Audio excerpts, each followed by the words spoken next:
Now the Democrats fighting with each other, saying that it was a complete debacle for them, and that Corey Lewandowski basically took him to task, and he's with us now. Hey, Corey, great to have you. Good morning, John. Great to be back with you. Look, Corey, we just ran that clip where you went at it with CNN on McCabe, which I thought was one of the best exchanges on CNN I've ever heard, where you're basically saying, look, you guys have McCabe on who lied under oath, and he's like a paid contributor on your network. I mean, that was a great answer, man. Well, John, here's the thing. We've seen this now all too often. When the media wants to ask you a question and they feel compelled that they're going to box you in, all they want from you when you're a conservative is a yes or no answer. And when you ask them a question, which is, again, if you want to hold me to a standard, hold me to the same standard as your paid contributors to CNN, which they had Andrew McCabe on the night of my congressional testimony talking about things. Have they disclosed to the American people every time he comes on the show that he has lied under oath on 3 separate occasions when he was serving as the acting director of the FBI, that he has a criminal referral for prosecution, and now they want to come after me? It's so disingenuous. And the reason I even started that line was because the first words out of CNN's mouth that morning, which was yesterday, Mr. Lewandowski, you refuse to answer the majority of the questions from the committee. I said, stop. That's not accurate. That's not truthful. And if you want to be a journalist, then you should relay the facts appropriately. And then their answer was, well, we don't actually have a count on how many questions you answered and didn't answer. I said, then don't relay facts that aren't accurate. Mm-hmm. And John, it's not fair to me or to the American people or anybody else who goes on these shows to simply allow people who claim to be journalists, but I believe are just simply talking heads and pundits, mm-hmm. to make statements that go unchecked. Mm-hmm. I'm not going to allow it. And you know what? If that holds the media accountable, then it's long overdue. Well, look, the performance you had at the hearing, I thought was one for the ages. I put a piece on it. But, Corey, I've got to tell you, the Democrats really exposed themselves in that hearing because they were not interested in getting answers or getting information. What they were interested in was their own ability to get sound bites on TV, and it was a complete political fiasco for them because they had nothing. I mean, they got for 5 hours of testimony. They got no new information. This has already been done. There's been no obstruction. There's no collusion, and I didn't even know. And it was over. I found it entertaining. It did great, but my question was, what was the purpose of you being there? Did you have any idea? Yeah, look, John, I believe the purpose of me being there was to try and impugn me and prevent me from announcing a U.S. Senate race because they wanted me to go there and say something that they could then hand over to their Democrat operatives and turn into some campaign ad against me. That's what really I think the motivation was to try and embarrass me, to try and attack me personally, to try, which is really shameful. This is partisan politics at its worst when the committee on the House Judiciary has complete jurisdiction over real issues facing our country, including but not limited to the issue of illegal immigration, including but not limited to the opiate crisis that we know is killing 130 Americans every single day from overdoses. These are real problems that are affecting real Americans, and they're choosing instead to bring Corey Lewandowski through a subpoena, which I would have voluntarily appeared, before the committee for 6 hours to answer questions that were all political in nature, of which none of them had anything to do with what the major problems in this country are facing. We now have exposed the Democrats for what they are. They're the party of the far-left socialists, and this is really about Jerry Nadler, who has a competitive Democratic primary in his Upper West Side of New York and wants to make sure that he doesn't go the same way as Congressman Crowley and Congressman Capuano, who both lost their primaries in safe congressional districts from far-left progressives. That's what this is all about. Yeah, it's about his own political survival against one of these AOC lookalikes or do-alikes. And you're right. I mean, so you put the whole country through this. You have to spend, $50,000, $60,000, $70,000 on more attorneys, also that he can win a primary. I mean, the whole thing is sick, and you exposed it on Tuesday. Meantime, we can't even get a USMCA pass. We can't get an AOMF on the floor. We can't get an infrastructure bill done. We can't get a budget for the government. Why aren't they working on that? John, there's so many things that they could be doing as a body, including infrastructure spending. The USMCA is a great example. Nancy Pelosi has continued to stonewall that piece of legislation because she knows if she brings it to the floor, it will pass, and she doesn't want to give this president in our country a win, which is really shameful. The other thing is this. If they want to impeach the president, then they should go and take that to the House of Representatives and cast a vote on it. And the truth is that 1/3 of the Democratic caucus is willing to try and vote to impeach the president. But the Speaker of the House, once again yesterday, reiterated her dismay in this because she knows something. If they continue to push this narrative with no evidence whatsoever, it will cost them at the ballot box in 2020, and Nancy Pelosi will be the first speaker in the history of our country to lose the majority on 2 separate occasions. Corey, I don't know exactly how this is going to play out in the next 18 months. Obviously, there's a lot of GOP retirements. I think the Republicans are going to take back control, but is it fair to say, just as an observer, that Nancy Pelosi has really lost control of the caucus and the messaging? Because basically, you've got the squad and AOC defining now what the Democratic Party is. You had Jerry Nadler defining what they stand for the other day. Nancy Pelosi nowhere to be found. Well, look, Nancy Pelosi is speaker in name only. The truth is the party of John F. Kennedy does not exist anymore. Mm-hmm. The party of probably Bill Clinton does not exist anymore. Look at the way that the party has completely changed even since Joe Biden was serving either as a U.S. Senator or the Vice President of the United States.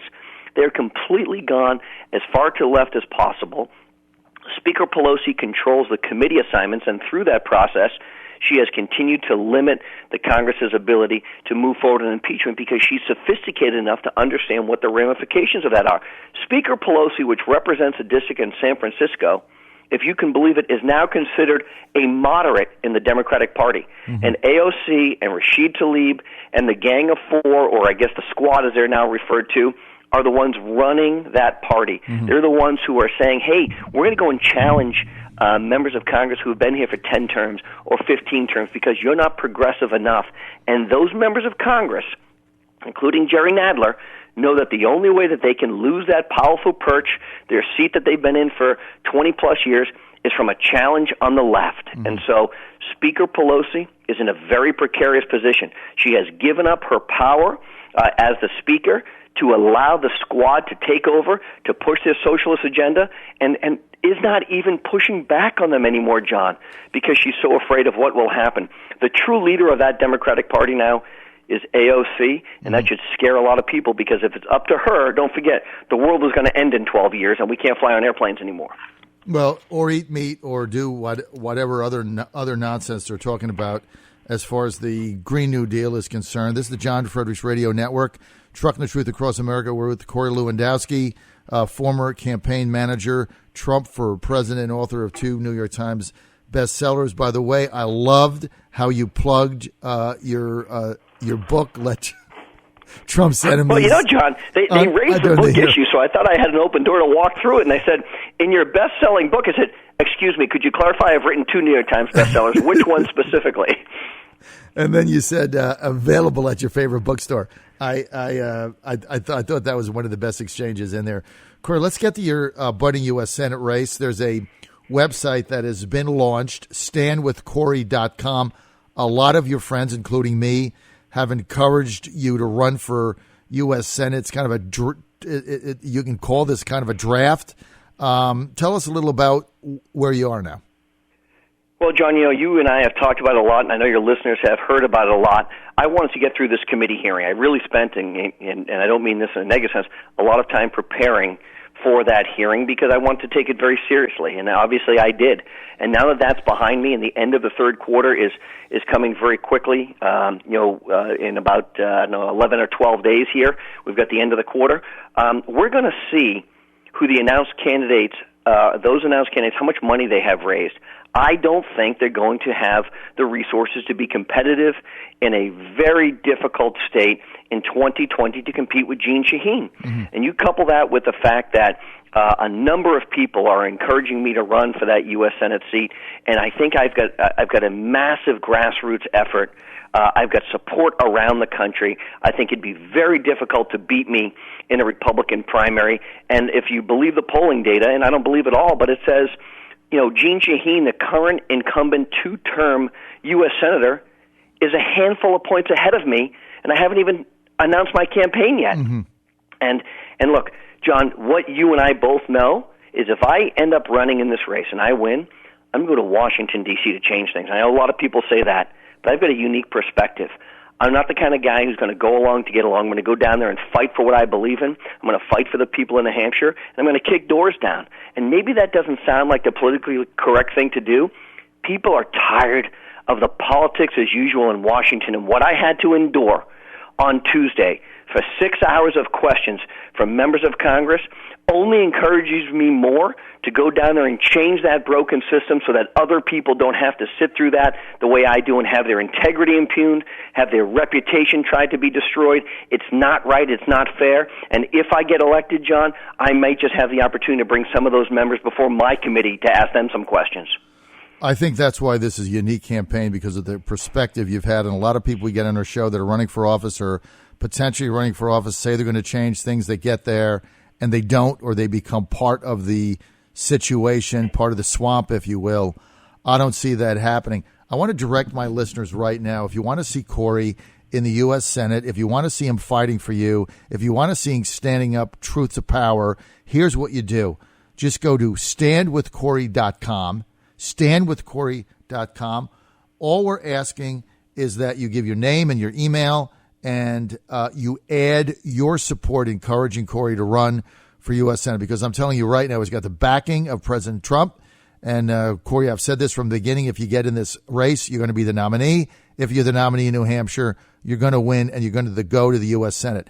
Any listener of mine right now, you've heard Corey on my show over and over and over. He's been coming on for 4 years every week. You know everything about him. You know how he thinks. You know what he's going to do. Right now, go to standwithcorey.com and fill out the form and say, Corey, we want you to run. We want you in D.C. We want you in the U.S. Senate, because Corey is going to endure. That's the baseline. This isn't this isn't just a candidate. This is somebody that's actually going there to change. Corey, let's get to some of the issues if you're in the U.S. Senate. Right now, let's turn to Iran. Mike Pompeo going to Saudi Arabia yesterday, saying that what Iran did was an act of war with the U.S. You know the president better than anybody. I just had this discussion earlier with Joel Rubin. The president's instincts, get out at wars, don't have any of these foreign entanglements. Yet he's got a lot of neocons there pushing him. If you were in the U.S. Senate right now, what would be your position on Iran? Well, John, it's very important to understand that we have to make sure that any time we engage in a conflict with the men and women who wear the American flag on their uniform overseas, that it is the right thing for the American people first and foremost. That's the most important thing, that it is critical to the values of what we stand for. And look, I believe they're terrible actors. We saw that the president required Secretary Mnuchin to put on additional sanctions on them yesterday to hold them accountable. I always want to use the military, the greatest military in the history of the earth, as a last resort. Mm-hmm. And look, I have enormous respect for both Mike Pompeo and our new National Security Advisor, O'Brien. They are of the same ilk. They understand what the president's priorities are and what his prerogatives are. And so if we are going to engage in a military intervention exercise, it has to be as a last resort only. We cannot afford to lose one life, not one American life, in a conflict overseas if it is not directly relevant to the values and sovereignty of this great country. That's my belief in it. Corey, would you also back, as a U.S. Senator, that we get a new AUMF authorization of military force. Authorization of military force. Of course. Look, yes. And the reason is what we have seen now from Congress too many times is that they don't want to work with this president. We know that, right? We understand that. And we have to understand that the chief executive officer of our country has to have the authority to do things that are necessary. It's the same authority that others have had in the past. But where we are today is it's so difficult to get things done in Washington that they just become obstacles. And moreover, they want to do anything they can to prevent this president from being successful. Now, Corey, you know that if you run, you're going to get all the attack lines coming because there's going to be a fear of you being there because you're going to expose a lot of the nonsense. For instance, if you were in the Senate now, what would be your position with Horowitz, with the FISA documents that we can't see? How would you, as a U.S. Senator, bring this in front of the American people? Well, first and foremost, look, I think that Inspector General Horowitz has done a great job, and I'm glad that finally, after my committee testimony, Chairman Nadler is bringing him before the committee to answer questions, because that should have been done a long time ago based on his report. The second thing, if I was a United States Senator, I would go see Senator Lindsey Graham, who's the chairman of the Senate Judiciary Committee, and ask him to instruct John Roberts, the Supreme Court Chief Justice, to have a top-to-bottom review of the FISA abuse scandal that took place at the Department of Justice. And what I mean by that is, if we have members of our own community, the intelligence community or the Justice Department, through the FBI or the DOJ, that filed false applications to federal judges on the FISA court, I want those people held accountable. And we have to have a process in place through the courts, which is the third branch of the government, to ensure that the information that they are receiving is accurate. And if it is not accurate, there has to be accountability. And I would want Supreme Court Justice Roberts to instruct the members of the FISA court, which ultimately he oversees, to ensure that before we are issuing FISA warrants on American citizens on domestic soil, there is a thorough review process, because clearly, if the public information that has come out as it relates to this abuse process is true, then the court system failed, the justice system failed, and we need to do better.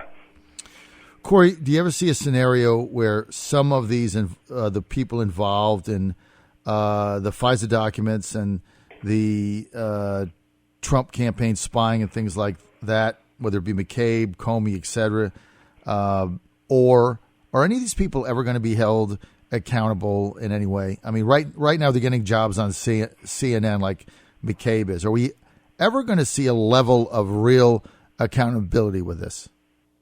John, I've said it so many times.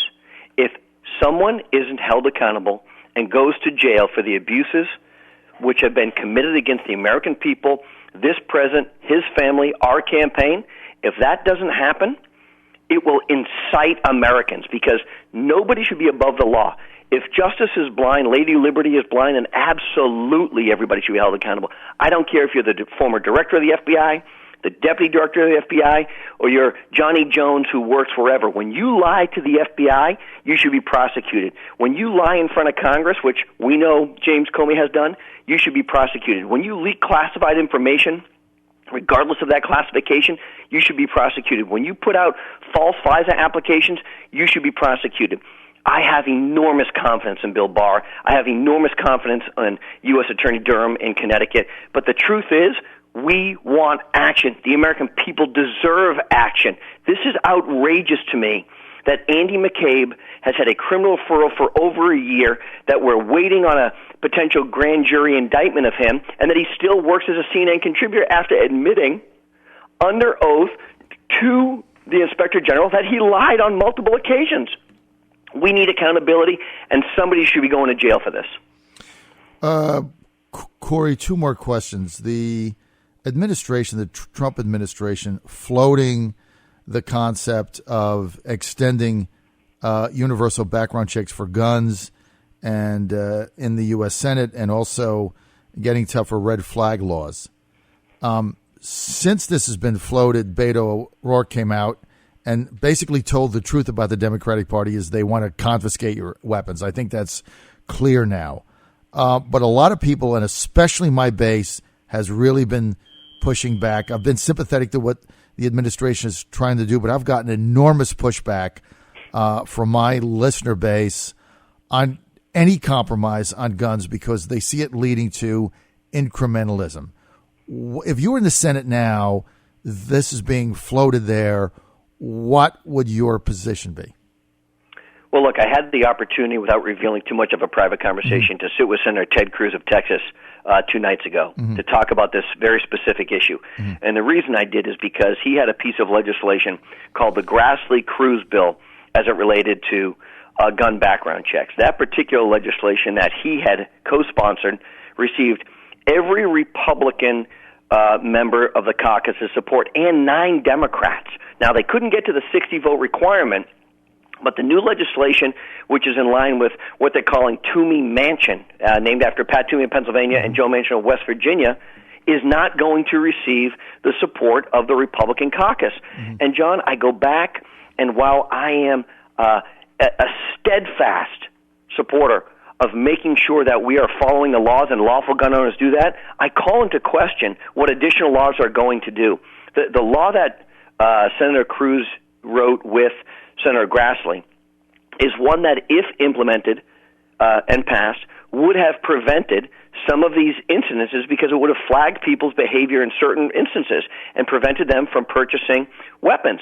Now, that's what we should be doing. I have a real problem with limiting individual gun ownership because, by the way, it happens to be the Second Amendment of our Constitution. And what I have said from day one and what I will continue to say is, as an individual who's had a license to carry a concealed weapon for almost 30 years now, if my license is issued by the state of New Hampshire, I believe there should be national reciprocity once you've passed the background check, and you should have the opportunity under the law to travel with that weapon across state lines, because what we're seeing all the time is that good, lawful gun ownership from one state to the other, you can't do that, and that is a potential problem where law-abiding citizens are being accused of transporting weapons across state lines, and then they're being penalized for it. We need to have a better system. So if the system is, hey, you have to pass a background check, you have to have an NRA safety course done, you have to go to your local police department or the state police or whoever the issuing authority is